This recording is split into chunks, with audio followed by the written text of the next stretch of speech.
and it's done. For this embroidery, I thought that you might like that I share you a bit how I processed about it. Even if you saw an overall of it, I wanted to explain you a bit what was in my mind and how I did this embroidery. So first I took a tribute and inspiration from a photographer I love called Elliot Erwitt.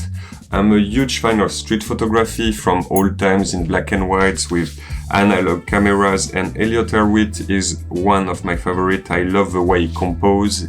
He used also the rule of third pretty good in his pictures, and it was a great inspiration. As you know, my obsession for blue in painting is still here, so I decided to make a sketch of it in blue, and I had no plan, to be honest with you, to make the embroidery blue, but as DMC sent me so much blue threads last time in the event of Hermes when I was in Paris, I thought, why not just use it? So in this embroidery, as I want to keep this mysterious, imaginative world, I didn't want to do anything realistic, actually. I wanted to keep it illustrative. I just played with the colors and the different type of threads. For this here, that was my first ground, and the character that is here is actually very strong because it's a full shadow of this man with a hat. I wanted to choose kind of a dark blue but still very aesthetic and make an homogeneous blue here that looks a bit like painting. When I posted on Instagram a first video of it when I was doing the process, people asked me why I was not just doing a vertical satin stitch to fill it out, but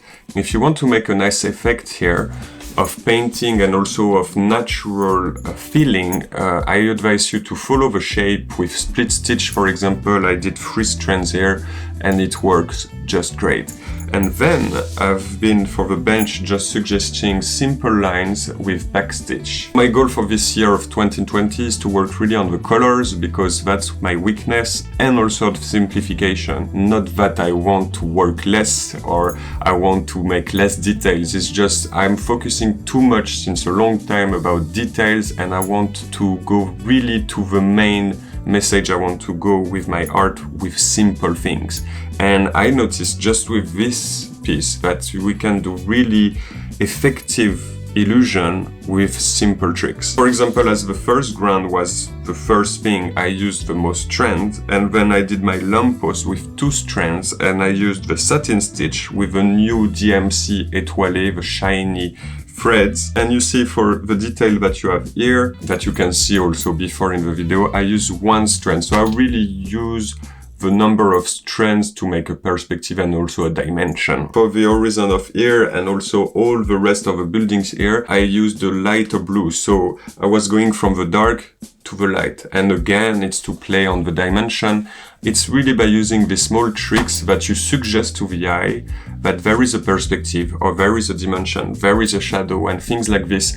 And by doing that, you actually don't need to give too much detail to your piece and then to say, oh, this is the brick, this is the perspective, or things like this. For example, when you draw bricks on a building, you don't have to do all of them. You can make some of them here, there, like suggest to the eye that there is some, and actually the eye will interpret it like a realistic brick building. Here it was full of plants, as you can see here, yeah, you can see. So what I did, as it was not really geometric, I was using French knot, my dear French knot, with also blue étoilé DMC, which worked great also. I wanted to add some focusing on first the light of the lamppost, but I was doing this in the end.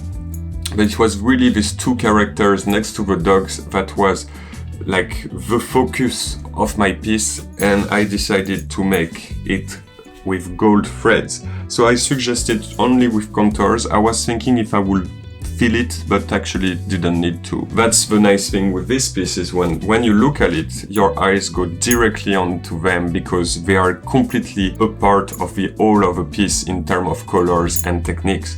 And that's where you are looking at them, like what they can do. Maybe they are talking to each other or just looking around, and that was the whole goal of it. And of course, I wanted to make a little tribute of the first YouTube video we did about how to embroider sky, Van Gogh style, and I used the same process for the light. It's a very simple way of retranscribing in a nice way pictures that you like, drawings or anything into embroidery. You just transfer it. For this one I used cardboard and paper, but you have many ways of transferring for embroidery, and then you just experiment with what you have. You don't have any rules to have, you don't have any rules also of techniques. I mean, for this one I used satin stitch, I used split stitch, back stitch and French knot.